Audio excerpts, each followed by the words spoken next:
So I'm in lovely Pacific colours, and if you see, like it says there, subscribe now. We are fast reaching 1,000 subscribers, and we're going to be going live. So welcome into week 2 Canadian Pacific League. Yes, I'm decked out in beautiful Pacific colours. I like all the outfits, but this is one of the shirts I like over the last few years. That's why I've got one and I'm wearing it. So hey, and you know what, just to make it good, back at you, buddy, back at you. So there you go, get into it. On this video, week 2 Canadian Premier League, what are we going to be talking about? Well, first of all, I say welcome in, like, subscribe and like, do what you can to make this grow and get this all over Canada and all over Wales and all over the world. And hello to Australia, hello to everywhere in the world that's tuning in. Even India, Pakistan are into this channel as well. So big up to everybody looking in. And if you look in, don't just look in, subscribe. Let's make it grow. You're the reason why we're here. So if you're watching this channel and you don't like subscribe to it, it's like you ride the bus or you ride in the tram free. No, it's not really cool. So like I say, I'm having a smile on my face when I say that, but like and subscribe and get into the show every time. On the show today, like I say, it's Canadian Premier League week 2, and every week we do a pre and post game comeback for the post game Sunday after Pacific FC and Cavalry take each on twice in a couple of days. Other game ended in penalty win for Pacific. Now, coming down to it, we're going to talk about soccer news, Canadian soccer news. We've got important news to break through. Quite sad news, actually, for us here at the station, because we were looking to, well, we'll tell you about it. Canadian soccer news coming up right now. Tommy Wheeldon news. I had a talk with Tommy Wheeldon this morning prior to training, and there's a couple of questions I asked him, and you'll be interested or you'll be surprised about the wet field. Stick around for that one. Quick Canadian Championship review, just very quickly, and you've got to say TSS Rovers, wow, big up to you. Hopefully they get in touch. Also, going to talk about CPL leaders to date, who's leading the goals, who's leading the assists, and who's leading the cards. And we're going to go, like I say, FA Cup semi-finals coming up as well, yeah? FA Cup semi-finals coming up. Right at the end of this show, we'll tell you who's playing, give you my predictions, put some money on it, and I'll tell you what, I've got the ins on that. The FA Cup semi-finals, I've said it was going to be a certain final all the way. It's shaping out to be that way. But there's one thing that can stop it. I'll tell you pretty soon. So there you go. That's what we're into right now. Let's get into this and let's have a good time. Cheers. So coming back at your first game, we're going to talk about York United taking on Vancouver FC for the second time within a week. Let's face it. I mean, they had the win 1-0 in the Canadian Championship midweek, and now they're taking them on in the Canadian Premier League. Same game, same place. Is it going to be the same result? I tell you what, I really was impressed with what Vancouver brought. But you know what?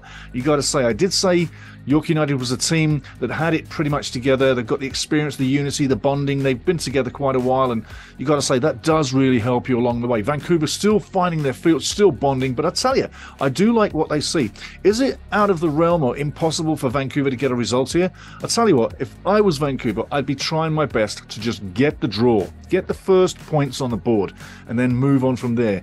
But would an away win be a shocker? It would not. It would not. But York Lions Stadium has seen a few rotten games and some great games as well over the years. So I'm saying this much.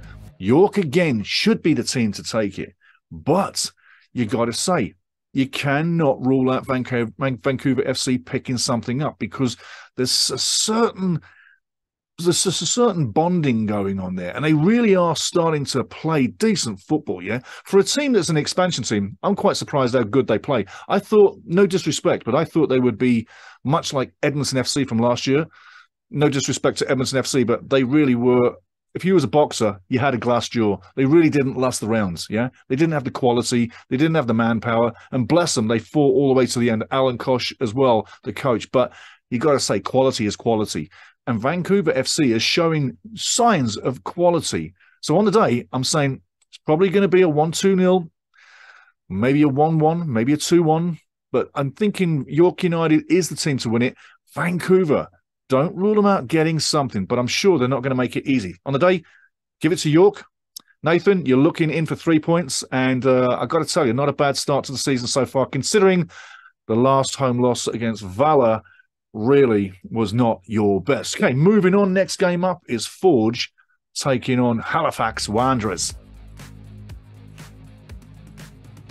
Now, talking Forge and Halifax, I tell you what, Forge has really got their season well underway. A draw in the home game against Cavalry 2-2, and then a decent 3-0 over Laval in the Canadian Championship. So they pretty much started off like Forge would. In this game going in, I gotta say, you would think that Forge would be your favourites, and I really do think that they are. But eventually the Wanderers have got to start pushing the issue up front, and eventually they've got to upset one of the big guys.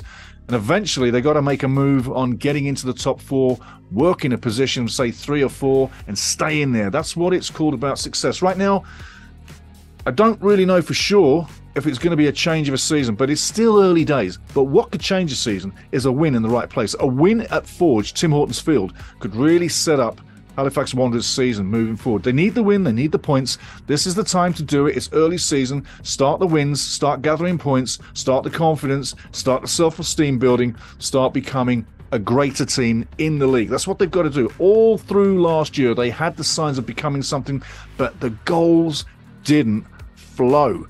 On this game, you've got to say, last 2 games up for Halifax were both against Atletico. The first one was a 1-1 tie, and you're thinking, things are looking good. Then they go and lose 3-1 at home, which changes the whole complex about Halifax Wanderers at the moment. But you got to say, you can't really take a team and rip it to shreds for a 2-minute or a 3-minute sort of blurb where 2 goals go in on you. So I'm ready to keep my patience with Halifax and see what comes over the next 4 to 5 games. The jury's not out. The jury's still in with Halifax Wanderers, but I'd love to see them come up and raise their game because they're only that little bit away from taking out the big teams. On the day, it's a tough call, but Forge, Tim Hortons Field, normally you got to say it's a tough place to go. Cavalry had a tough time last week, had the lead twice, blew it twice. Cavalry come back with nothing but a point. It should have been 3. So Forge is hard to take down on their own field. I'm saying, in my own words, probably a 2-0 for Forge, 2-1, but I'm thinking Forge is the winner on the day. No disrespect, Forge fans. I'd love to be wrong for the sakes of Halifax getting points and to keep the teams closer together. There's no point having 4 teams run away. You want everybody to be pretty well close together, so come midway through the season, nothing's decided. That would be the way to go. I don't think that's what we're going to see. I do think we're going to have 4 teams break away, probably 5. And it would be lovely to see Vancouver FC hanging on. On the day, I'm going with Forge. That's what I'm saying. Don't hate me, Wanderers fans, but next game up, Valor taking on Atletico. Valor taking on Atletico. Valor go from winning on the road at York United 2-0 to an absolute club historic value. It's probably never going to be surpassed, but an historic defeat to TSS Rovers, semi-professionals, 3-1 on the road. Absolute, you can't say it any other way. That's an embarrassment of a defeat. You shouldn't see that happen. A loss is a loss, but it was the manner of the loss. Now, going into the next game, I think that you're going to see Valor, Phil De Santos, light fires under certain players' asses and make this team turn the corner and start going back to where they were a week ago, winning on the road. But they want to be winning at home. You see, the home opener against Atletico is not going to be easy. But spurned on by that embarrassment, I think they've got something to say. So look for Valor to do something like work and like pass the ball to each other and get in those spaces and get into those spaces that they normally do. And look for them to be a little bit more deliberate in their play and not so naive on the defensive. I'm just saying it was a bad game, so they got a lot to prove, and pride has been dented. Pride's on the line. I think Atletico needs to be ready for Valor to do real battle and show face. Now, on the other side of the equation, Atletico, you know what, starts well with a draw at home against Halifax. Then they go on the road against Halifax, win 3-1. Fantastic. That gets your confidence up. A big road win like that, man. And you're going on to another road game full of confidence against Valor. I say at least a point for Atletico, possibly the win. At the end of the day, I think Valor's fighting now for pride, and that might be enough to get a result. Could go either way, but you have to say that super machine of Atletico that sit back, counter, score on the break, and they did it all last season. From worst to best in one season, they're still doing it, and people are still not wise to it.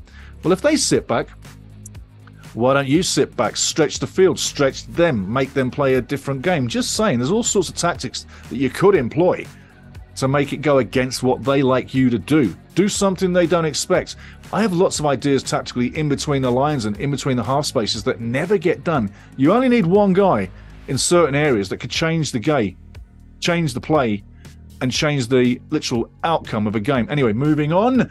The next game we're going to touch is finally Pacific. Yes, Mikey, I'm wearing the shirt. Like I said I would, I lost the bet. But Pacific taking on Cavalry FC.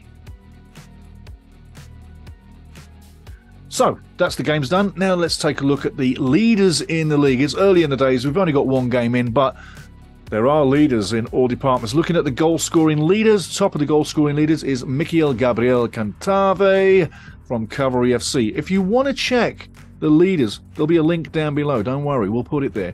Assist leader, Maya Stefan Major Bevan. That's a name, eh? And he's got 1 assist. There's also a few more. Like I say, check the link below. You'll see them. On the shots, Manuel Aparicio from Pacific FC. He's got 3 shots. The save leader so far is 5. That's Nicholas Jansopoulos, also from Pacific FC. Passes, the most passes. This is pretty impressive. After 1 game, Lorenzo Giuseppe Benevenuto Cagliari has got 113 passes. Tackles, the most tackles. Pretty impressive. And little Cedric Tossons, he's pretty busy in the middle, always puts the boots in, gets it done. Clean tackler, tough little guy, great passer, great attitude, super nice fella. I've met him a few times, lovely guy. He's instrumental. He is your tackling leader in the Canadian Premier League with 4 tackles in the first game. Interceptions is 4. That's Antonio Rocco Romeo. You always need a guy to intercept the ball. It just kills the other team, and you can send your counter-attack back the other way immediately. Big part of the game. Yeah, interceptions for Antonio Rocco Romeo from Vancouver FC. And clean sheets, he's only got 1. He's only got 1, but he's only got 1 game in him so far. Emil Gazdov. And that is also from Pacific FC. So Pacific FC have got quite a few guys leading it. Now, before we move along, a couple of things I've got to say. Canadian soccer was basically led recently by General Secretary Earl Cochrane, a guy I know. I've told you this before. I know Earl. I've known Earl for many, many years. I was hoping personally that he would stay in the game, stay in the position, so that we could actually get some in-routes with the show there. With him gone, it makes it a little bit tougher, because I tell you what, it's like a bank vault getting anywhere near the CSA. You can't get a knife to squeak the doors open or nothing. I mean, you can't even put a piece of paper in between the doors to wedge yourself in. If you know the expression, you know what I'm saying. It's closed doors. It's pretty tight, sort of tight-spaced, and nobody gets inside. Nobody gets to talk. Nobody gets to see. Nobody gets nothing. Nobody gets to know nothing. So with Earl gone, and he resigned, and I think there's more coming, because I tell you what, our Canadian Soccer Association, forget that CSB. I've got no time for that. All that has done is brought bad news for this country. And I'm telling you seriously, if you're worried about making $3 million a year, get a sales team. You could have done way better than that lousy deal that goes all the way to 2027, and even to the point, if it goes further, which they've got writing in place to further the deal. It's like, are you mad to have signed such a crap deal? Do you have no mind for numbers? That was the most outrageous deal I've ever seen signed in all my life. That's like signing your life away. I mean, where's the structure? Where's the flexibility? You literally sold us all to the shores, and like everything that we've got is just floating away to sea to someone else's bank account. Where's the sense in that? Anyway, I'm not going to go down that road, but with Earl gone, I tell you what, with Bontis recently going, Earl going now, we look like an absolute bloody shambles on the world scene. From having a fantastic setup 18 months ago, running into the World Cup qualifying, going through that great guns, raising everybody's hopes, giving us all something to feel and really get behind. And no time soon, after the World Cup, it's one black eye after another, one nosebleed after another, and it just doesn't stop. Well, as a fan of the game, I look at it and I go, enough. You've got to sort your house out. Enough of bleeding, enough of the nosebleeds, enough of the black eyes. It's an absolute bloody embarrassment. Fix it. Anyway, Earl's gone. I'm not too happy about it, but I'm sure there's more coming. I want to know who's in behind, sticking the skewer in everybody. That's what I'd love to know, because someone is leading this charge, yeah? Anyway, just my 5 cents on that one. Something on the other side, though, something happier. I talked to Tommy Wheeldon Jr. this morning. Got a couple of points. Now, that game yesterday, a couple of days ago, Pacific FC taking on Cavalry FC in the Canadian Championship, finished 1-1 after 90, no extra time, and then went into penalties, 5-3 for Pacific. Pacific won. Hence, I'm wearing the shirt. Right, as you know. Keep laughing, Pacific fans. There's another game coming, yeah? Am I going to lose that one as well? No.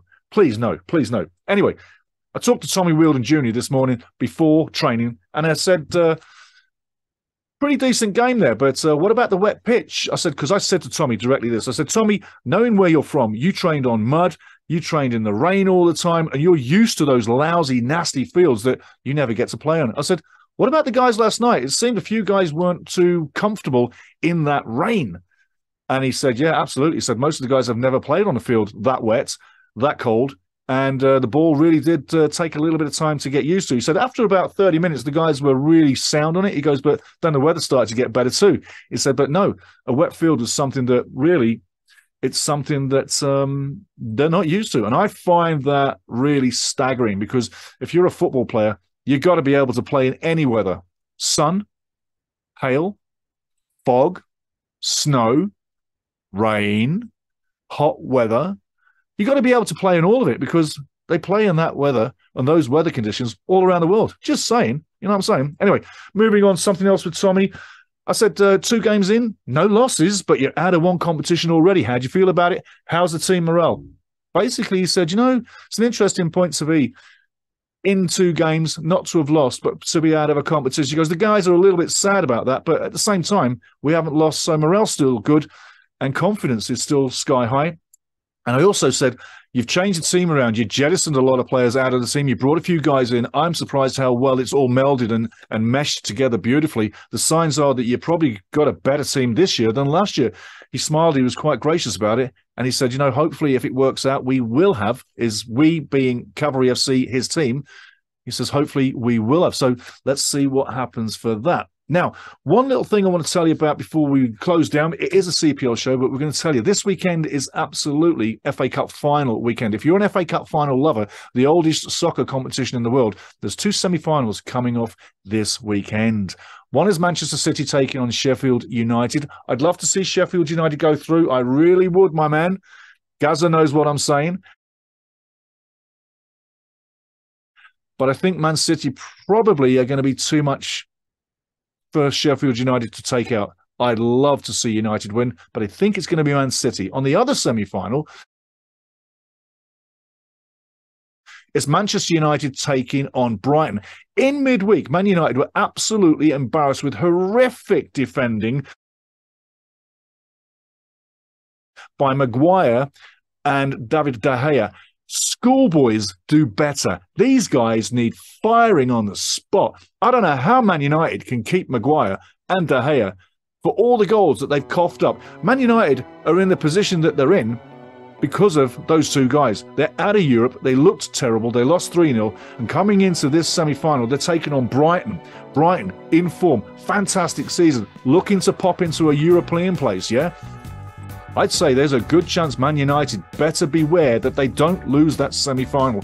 United are pipped and think they're the favourite, but Brighton's had all week to get ready for that semi-final. So Brighton's full of energy, where United have wasted a lot of energy, looked terrible, must be feeling absolutely dreadful with their performance. So coming in, you might think that Brighton has a little bit of edge on the confidence, the self-esteem. They had the week to build for it. They're going to be fresher legs.